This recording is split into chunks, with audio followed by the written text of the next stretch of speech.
Oke teman-teman, ketemu lagi di channel Bebas Semua Tutorial. Akhirnya spakbor depan Vario 150 ini sudah selesai di repaint ya teman-teman. Untuk warnanya sendiri ini warna UCT 05 satin clear dari Sapporo. Tujuan di repaint itu supaya menyamai dari bodinya teman-teman, karena waktu datang itu warna hitam glossy. Nanti untuk spakbor ini akan kita pasang di motor Beat FI. Ini untuk spakbornya bagian depannya ini shock sudah turun, kemudian diganti roller. Sebenarnya bisa dibongkar ya pakai kunci T gitu, cuman karena ini posisinya sudah turun aja jadi agak susah tuh, bisa dibilang mentok ya. Saya sudah coba dimasukkan bagian kolong itu mentok teman-teman. Kalau waktu belum diturunin itu masih bisa kita bongkar melalui kolong tersebut. Jadi terpaksa di sini saya harus bongkar ataupun buka ban depannya terlebih dahulu. Untuk proses repaint ini baru kelar 1 jaman ya, jadi belum kering maksimal. Nanti untuk proses pembukanya di sini ada baut 3, kita bongkar semua bautnya, kita lepas ya teman-teman. Nah saya sendiri juga belum tahu ya teman-teman, apakah spakbor depan Vario 150 ini ketika dipasang di motor Beat FI dalam keadaan shock sudah turun kemudian diganjel roller mentok atau tidak, saya belum pernah nyoba. Makanya buat kalian yang penasaran, simak aja videonya sampai habis.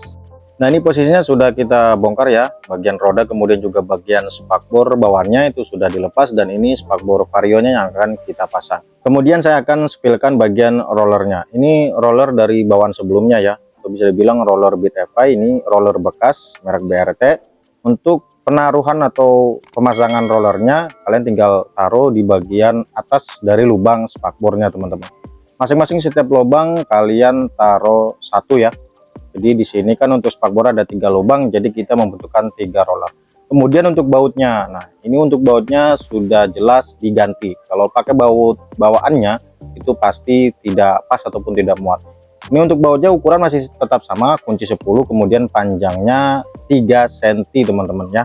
Dan setiap bautnya di sini saya kasih ring ya, jadi ringnya satu aja setiap satu baut teman-teman. Itu sekaligus jawaban ya buat kalian yang nanya tentang masalah roller yang diganjel di bagian spakbor itu di sebelah mana. Nah tadi sudah saya spillkan, dan sekarang kita lanjut ke proses pemasangan. Dan ini teman-teman hasilnya setelah berhasil kita pasang. Untuk tampilan sih ya bisa dibilang lumayan oke ya, cocok juga di Beat FI. Kemudian untuk lubang-lubangnya juga pas, di sini ada 3 lubang tadi, cocok ya untuk bagian lubang spakbornya. Kemudian di bagian samping ya, di bagian sini itu agak sedikit ngepres dengan tabung shock. Saya juga enggak tahu ini bakalan mentok atau tidak, nanti kita coba aja. Nah kemudian untuk pemasangannya ya, kalian harus buka tabung shocknya salah satu ya, baik kiri ataupun kanan terserah. Cuman kalau saya tadi ini bagian kiri yang saya bongkar. Kalau nggak dibongkar salah satunya itu bakal mentok ataupun susah ya. Tadi saya coba paksa, ternyata bagian sini juga lecet, kemudian bagian sini lecet teman-teman. Ya wajar sih karena ini keringnya belum maksimal, baru 1 jam setelah clear satin langsung saya coba pasang, tapi alhasil lecet. Ya begitulah karena tidak sabaran. Dan selanjutnya di sini kita akan tes apakah mentok atau tidak teman-teman.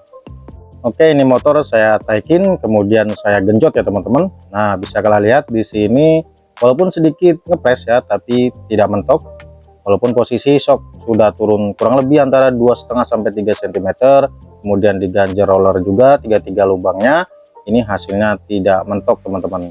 Dan kalau dilihat dari jauh tampilannya seperti ini ketika motor Beat FI menggunakan spakbor depan Vario 150 125 yang terbaru teman-teman. Sementara sampai di sini aja dulu. Jangan lupa dukung dan support channel ini dengan cara like, comment, share, dan subscribe agar kalian tidak ketinggalan video terbaru dari channel Bebas Semua Tutorial. Terima kasih.